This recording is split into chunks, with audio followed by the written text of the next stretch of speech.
आलसी गधे की कहानी। एक गांव में नमक का व्यापारी रहता था। उसके पास एक गधा था। व्यापारी रोज अपने गोदाम से दुकान तक नमक ले जाने के लिए गधे का इस्तेमाल किया करता था। वह नमक को बोरी में भरकर गधे की पीठ पर लाद देता और उसके साथ साथ चलता हुआ दुकान तक आता था।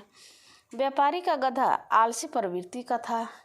काम से बचने के लिए वह नित नए उपाय सोचता रहता था। गोदाम से दुकान तक के रास्ते में एक नदी पड़ती थी, जिस पर एक छोटा पुल बना हुआ है।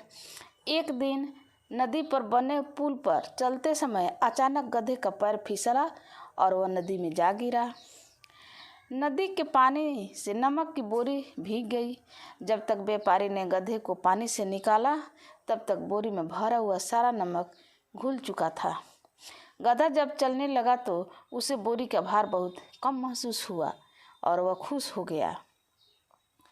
उसने सोचा कि अपने ऊपर लदा बोझ हल्का करने का ये बहुत बढ़िया तरीका है। अगले दिन जब वह जानबूझकर नदी में गिर पड़ा, नमक पानी में घुल जाने से बोरी का वजन फिर कम हो गया। उसके बाद से वह हर रोज़ ऐसा ही करने लगा।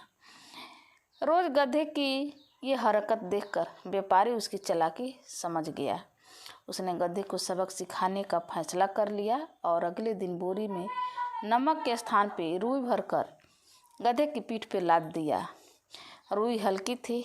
इसके बाद भी आलसी गधे ने सोचा कि क्यों न रोज़ की तरह नदी के पानी में गिरकर इस वजन को और कम कर लिया जाए। इसलिए वह जानबूझकर नदी में गिर पड़ा। लेकिन इस बार बोरी में नमक नहीं बल्कि रुई थी। पानी में भीगकर रुई का वजन कई गुना बढ़ गया।